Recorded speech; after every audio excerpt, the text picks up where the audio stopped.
Good morning. I am back and I'm going to continue reading chapter 7 today of the book Behind the Bedroom Wall by Laura E. Williams. Today I am going to read chapter 7. Okay. So, um, yesterday we learned that Karina uh, got mad that Rachel was playing with her kitten. So she grabbed the kitten and the kitten scratched Rachel and she started bleeding and crying.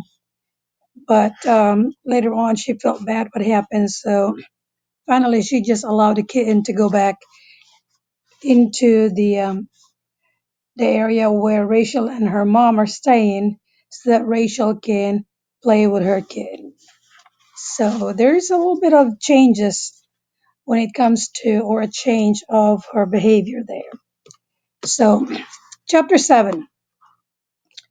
Early the next morning, Karina sat at her desk, her small black book open in front of her.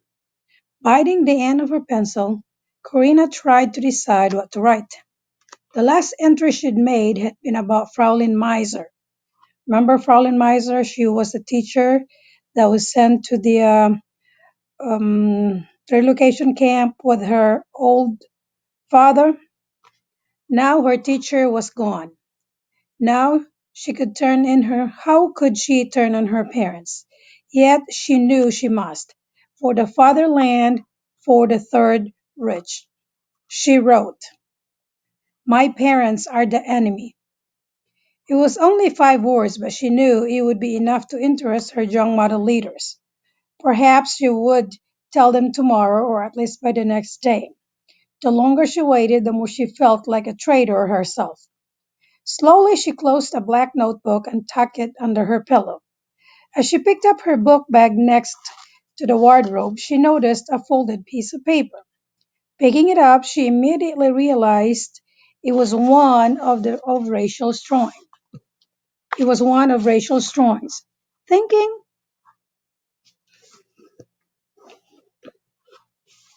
Thinking it had somehow dropped outside the wardrobe when it had been opened, Karina was about to throw the paper away when she noticed her own name, misspelled, written on the front.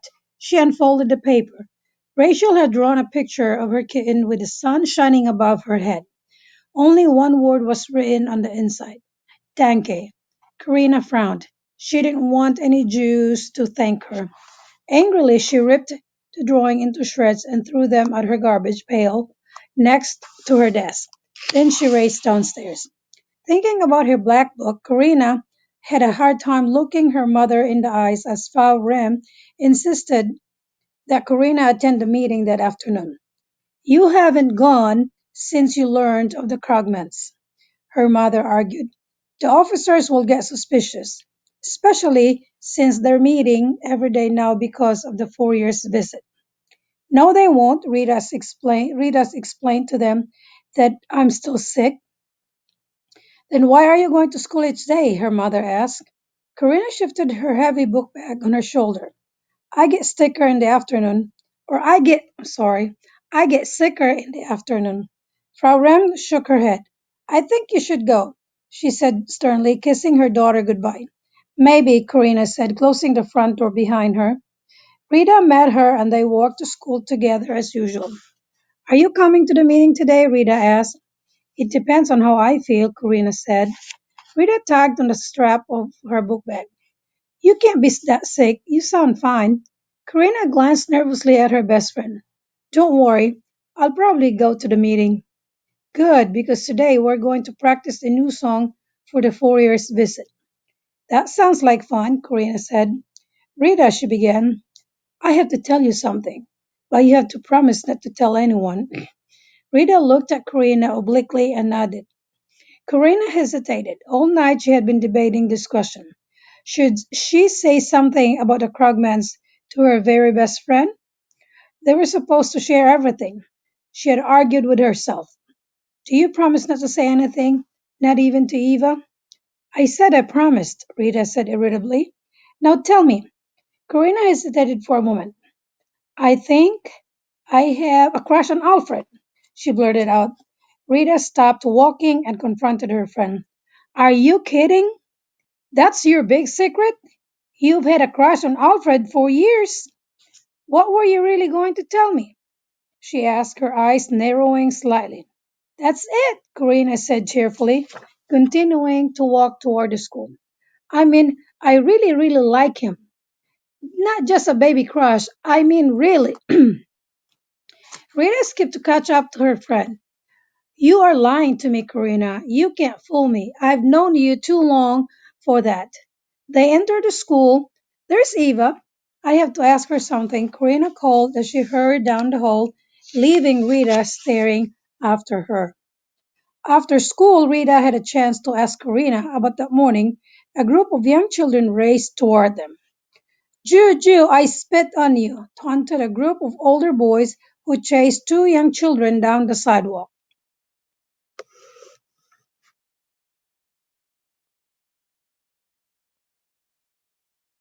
The throng scrambled around and threw Karina and Rita, who were on their way to eat dinner at Rita's house before going to their young model meeting. Karina didn't think the 7 and 8-year-olds who raced frantically past her looked all that Jewish. In fact, one of them had pale golden hair, not the thick black hair that she usually associated with Jews, but the yellow stars they were forced to wear gave them away. Rita grinned. Come on, Karina. You want to chase those little kids? Sure, why not? They should all be sent away where they won't be, where they won't disturb anyone. They shouldn't be wandering around the streets bothering us good, loyal Germans. I feel stupid running after a bunch of children, Karina said, hoping Rita would change her mind. Do you feel stupid fighting for Germany? Rita demanded. I would do anything for our fatherland, Karina said indignantly. You know that, Rita. Then come on, we have to let those dirty little Jews know that they're not wanted here. Remember, they're the enemy. But they're practically babies. Rita's eyes narrowed. Now you're beginning to sound like Eva. Karina looked hard at her best friend. Okay, let's go, she said. But we'll have to hurry to catch up.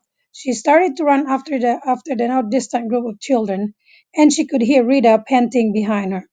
They finally caught up, not because they were incredibly sprinters, but because one of the Jewish children had slipped on some ice and now sat on the cold ground crying. Her Jewish friends huddled behind her, loyally sticking with her, though they all looked as if they'd rather run and hide. They were surrounded by the sneering bunch of older boys when Karina and Rita came upon them. Jew, Jew, I spit on you, the boys chanted, and they and then they all spit on the ground of youngsters in the center. Jew, Jew, I spit on you. Rita joined the taunting jeer. Karina watched, her mouth suddenly dry. Finally, one of the boys grew tired of spitting, so he picked up a ball of snow and threw it. It landed squarely on the fallen girl's cheek. When the snow fell away, Karina could see that there had been ice mixed in with the snow and that it had cut the little girl's face. Blood oozed from the little scrapes and mingled with the girl's tears and the melted snow. And here is the girl right there. And see that? Okay. Rita reached down and scooped up a handful of snow, patting it into a firm ball. Otherwise, we're doing the same. She offered a snowball to her friend. Throw it, Rita urged. Karina took the cold ball into her hand. It was heavy with ice. She looked at the group of children in the center of the crowd. They were Jews. They were the enemy, and for the fatherland to thrive, all enemies had to be put down. For the fatherland, Karina said under her breath, and she let the missile fly. She had good aim. She hit the little girl in the shoulder. The girl gave a sharp cry and lifted a hand to ward off further blows. For the fatherland, Karina reminded herself firmly as she watched the tears continue to roll the girl's face. For the fatherland. Let's go, Karina said, pulling Rita's sleeve. Rita was still chanting.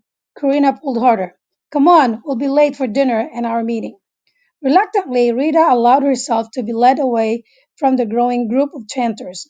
It was quite a few blocks before Corina couldn't hear the mocking refrain anymore, and still she couldn't get the little girl's expression out of her mind. I think we taught those girls Jews a lesson, Rita said. Did you see that girl's face when she was hit with that first snowball? Rita giggled. Maybe they'll stay where they belong instead of walking around like they have rights or something.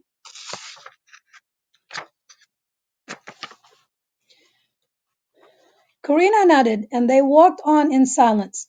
For the fatherland, she kept telling herself, for the beloved fatherland. Later during the meeting, Frau Lynn Sconwall taught the girls the new song, and they practiced it for the rest of the afternoon. At the end of the meeting, all the girls formed a semicircle around the striking red, white, and black National Socialist flag, while one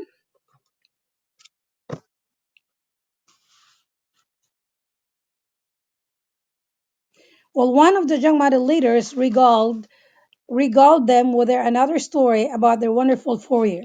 At the end of the lively speech, raised everyone raised her right arm to a 40-degree angle and shouted, "Hail Hitler!" And sudden shout startled Karina out of her thoughts.